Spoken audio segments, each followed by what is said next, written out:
Senadora por el Centro Democrático, María Fernanda Cabal, muy buenos días. Muy buenos días, doctor Londoño, a usted y todo su equipo de la Hora de la Verdad y su audiencia a esta hora de la mañana. Bueno, senadora, habíamos creído los colombianos haber salido de esa pesadilla de las 16 curules adicionales para las FARC. Y oh sorpresa, aparecen ahora con una acción judicial porque ya quieren que quien legisle no sea el legislador sino el juez. ¿Esto cómo es? Y el gobierno dice que le jala al tema de las 16 curules, pero con una propuesta diferente. ¿Para dónde vamos? ¿Esto qué significa, senadora? ¿Nos quiere explicar? Claro que sí, y yo quiero que recordemos esos momentos donde se empezó a implementar el acuerdo de paz a través de la figura de llevar cada uno de estos proyectos derivados del acuerdo para ser votados en el Congreso, debido a que se perdió por parte del gobierno y las FARC, se perdió en el plebiscito. Entonces, si nosotros nos devolvemos a lo que era la vida original del acuerdo, cuando el presidente Juan Manuel Santos consideró que debía tener la legitimidad de la refrendación popular, perdieron las elecciones, inmediatamente procedieron a presentar una proposición en el Congreso, una proposición que nunca ha debido tener el efecto que tuvo, pero todas estas son leguleyadas que se inventaron para poder, a como diera lugar, dejar a Colombia atrapada bajo la telaraña del Acuerdo de La Habana. Pierden el plebiscito, pasan inmediatamente una proposición, tanto en Senado como en Cámara, y se empieza a avanzar en cada uno de los puntos del acuerdo. En principio habían hecho la promesa de que iban a haber algunas modificaciones, dado que habían perdido, después de que recordamos haber visto a Humberto de la Calle prometer públicamente que si perdían no había acuerdo y que tenía que volverse a iniciar de cero. Sin embargo, lo hicieron, y especialmente hubo puntos donde ni siquiera permitieron tocar absolutamente nada. Uno de esos fue lo de la JEP, que en su momento Juan Fernando Cristo, ministro del Interior, señaló que no iba a permitir que se les tocara nada, porque ellos tienen el descaro de imponernos sus decisiones por encima de las decisiones de la mayoría. Tal y como usted lo dijo, pensamos que habíamos superado el tema de las curules, pero es que se nos olvida que la mentalidad revolucionaria, la mentalidad enferma, la mentalidad que quiere controlarnos la vida, tiene combinación de formas de lucha disfrazadas de legalidad. Entonces le dicen a uno, pero es que esto es legal, esto está escrito de tal forma. Y a mí me da una risa cuando el disfraz de legalidad a todas luces salta, que vulnera no solo los derechos de las mayorías, sino que termina vulnerando otros derechos más en la medida en que se va instaurando. Yo le recuerdo a la gente que en su momento, en Sudáfrica, el apartheid, que era la forma política de discriminación racial para poder tener unos privilegiados en el poder que eran los blancos, y de ahí ir haciendo una gradación del color de la piel para que poco a poco fueran restringiendo derechos hasta llegar al ningún derecho de los negros. Todo eso era legal. Como el mismo holocausto, cuando se hizo en la Alemania nazi, se hacía también ocultamente, pero tenían unas reglas establecidas a través de los jueces del horror. Como la esclavitud fue legal en la historia de la humanidad, pero como es legal, entonces en este país leguleyo nos dicen, pero es que es legal, ya pasó por el Congreso. Aquí lo que se alega es que la votación llegó al punto en Congreso en que ha debido expedirse, ha debido el presidente en su momento expedir las 16 curules. Ese es el primer alegato, que esos 50 votos fueron suficientes a pesar de que habían unas ausencias, estaba determinándose si había la silla vacía de algún congresista que estaba preso, en fin, pero el hecho es que no llegaron al número que se requería y sin embargo persistieron en el hecho, similar a lo que nos hicieron con las objeciones con el tema de Aida Merlano. Entonces, ¿qué sucede después? Como saben que no va a pasar en el Congreso con la facilidad que ellos pudieron haber tenido mientras enmermelaban a todo el mundo en el acuerdo de paz, necesitan usar un recurso que también combina las formas de lucha, que es todo lo que se resuelve, lo que no se resuelve políticamente por las reglas de la democracia, lo resuelven con el litigio estratégico en las Cortes. Entonces vemos a Guillermo Rivera presentando una demanda de las 16 curules en el Consejo de Estado, alegando que llegaron a la votación que era y que el presidente inmediatamente tiene que firmar dándole vía libre a esta ley. Y por otro lado, el senador Roy Barrera presenta ante la Corte Constitucional otra demanda que ya fue seleccionada por el magistrado Linares y se da uno cuenta cómo lo van cocinando como los pollos. Lo que no les sirve por un lado, les sirve por el otro. Estamos atrapados en la telaraña del acuerdo de paz. Nos van a imponer todo lo que se les antoje a través del litigio estratégico, que es una forma vulgar, grosera, grotesca del gobierno de los jueces. ¿Qué pienso yo que sucedió, doctor Londoño?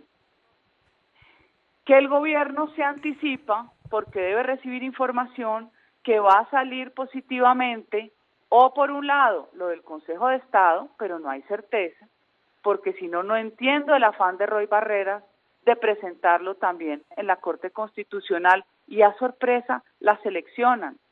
¿Qué tal el volumen de solicitudes, de tutelas que hay y cuántas se seleccionan en porcentaje? Pero estas, como el sombrero del mago, las seleccionaron.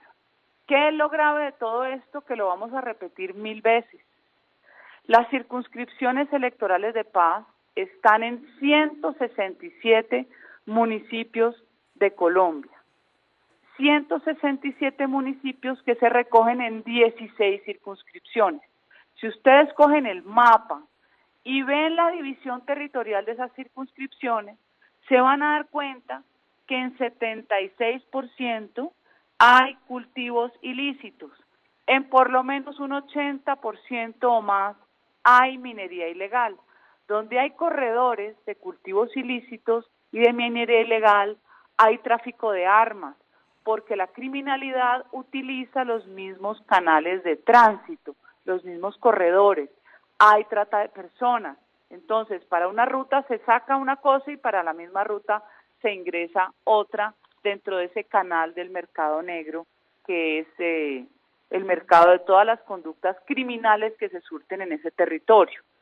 En esos 167 municipios, la participación en el censo electoral, para que el público lo sepa, es solo del 6.7%, siendo el 34% del territorio. O sea, es un área inmensa, casi la tercera parte del territorio de Colombia, pero los que votan son muy pocos, porque su potencial no supera los 2.700.000 votos, o sea, los 6.7% del censo electoral. Incluye consejos comunitarios de comunidades negras en por lo menos 12 de las 16 circunscripciones. Incluye resguardos indígenas, por lo menos en 102 de esos 167 municipios, pero es una población que entre comunidades negras e indígenas no supera tampoco los 350.000 habitantes. Y como conclusión, para controvertir a Roy Barreras, que le oí la entrevista ayer, que dijo, muy locuaz, pero muy engañoso, es que era el derecho de las víctimas a participar. Resulta que en el censo hecho, en la inscripción en el registro único de víctimas, doctor Londoño, se establece claramente que en esas circunscripciones la población que hoy llega casi a los 9 millones de víctimas supuestamente que están registradas, no sé si lo sean todas, de pronto hay muchas que no lo son, pero usted sabe que esto sucede en Colombia. En esos 9 millones según la cifra de lo que está registrado en esos 167 municipios, en las 16 circunscripciones, no hay más de 3,5 millones de quienes estarían registrados como víctimas. Elemental, porque la gente se desplazó durante la violencia o por los hechos victimizantes. Entonces, cuando el senador Barreras dice que es falso, que aquí lo que quieren es que en una circunscripción nacional única se borren la representatividad de todos esos corredores que han sido regiones de violencia, pues es que lo invito yo a él a que vaya aquí a Usme, a Ciudad Bolívar, a Bosa, para que vea la ruralidad colombiana en esa migración que hubo en su mayoría por violencia o por pobreza, o el mismo Cali que él señala que sí, que en Agua Blanca, a Medellín también. Entonces, todo esto no es otra cosa que una gran farsa, una gran pantomima, nuevamente usando la palabra paz para poder venderle al mundo y a los incautos un dulce envenenado.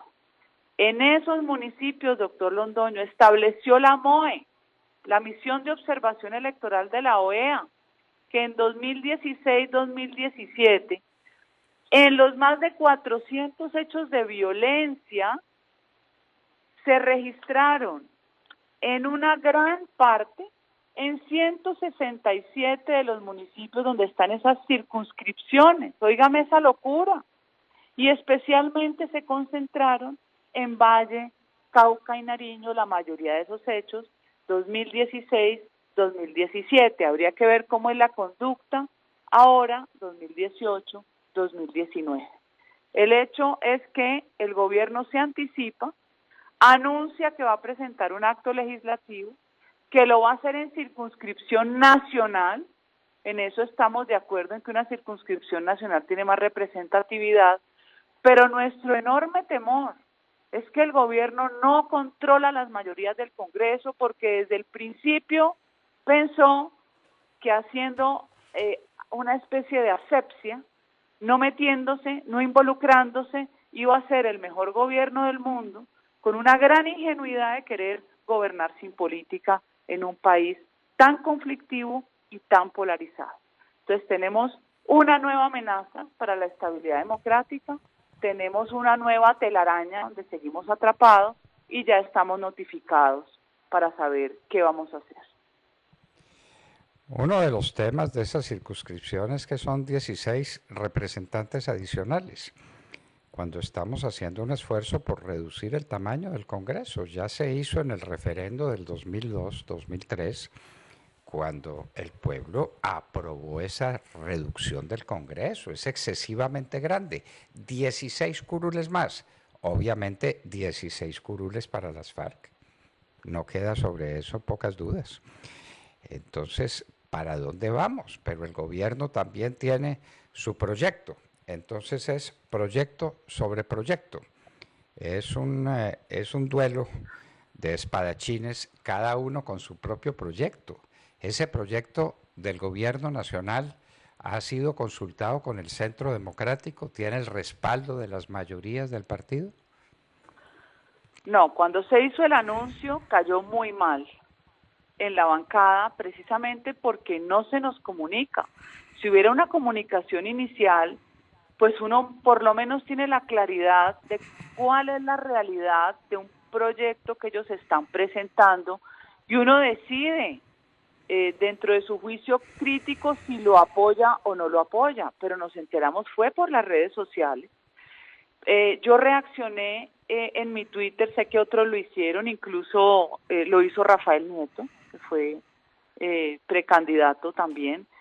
No es un buen mensaje para unas bases electorales que nos molimos en el plebiscito en contra de todo. No es un buen mensaje, no hay claridad, es como si estuviéramos caminándole a todo lo que dijera la oposición. Uno tiene que tener decisiones firmes, así lo derroten, porque eso marca la identidad de unas banderas y de una causa. No puede uno acomodarse ni arrimarse a todo pensando en que no, es mejor no perder sino perder menos, va a perder más, porque se va a desdibujar completamente. La gente busca identidad, de personalidad, de candidato, de causas, de banderas, de partido. Entonces yo creo que aquí ese anticipo que hicieron han debido consultarlo previamente, no lo hicieron. Ahora dicen que tienen un proyecto que es bueno, de pronto no es malo, pero la información que salió fue una información que cayó muy mal. Que esté la circunscripción nacional obviamente es mucho mejor, porque entonces, ¿cómo así que hay víctimas de primera y de segunda? Es que ellos están acostumbrados a dosificarnos, todos estos amigos del acuerdo de las FARC, con seguridad donde logren su cometido por cuenta de la irresponsabilidad de la Corte Constitucional, que ya sabemos que tiende a ser una corte progresista.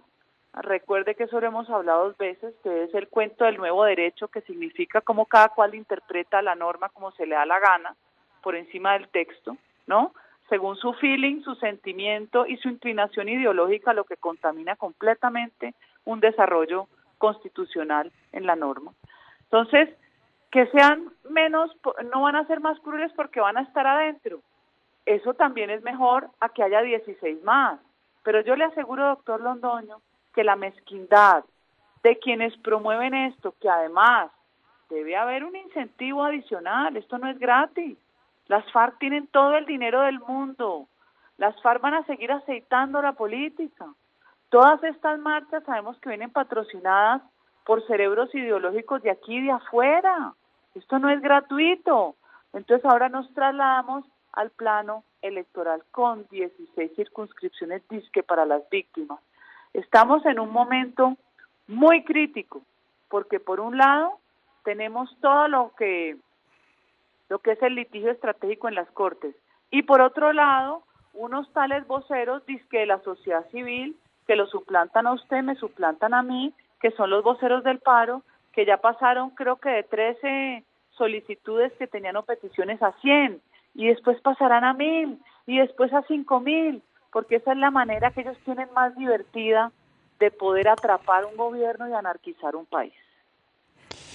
Bueno, senadora, finalmente tenemos una duda en el programa, en el proyecto del gobierno, y es que si le dan dentro del mismo número de representantes 16 a unas circunscripciones, se las tienen que quitar a otras.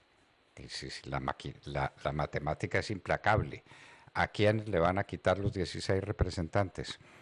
Y dígame si esas 16 circunscripciones de hoy no van a poner el grito en el cielo cuando les digan que van a elegir menos representantes porque van a elegir más representantes para las víctimas, supuestamente. Ahí va a haber otro conflicto de los 1000 demonios, ¿no cree usted?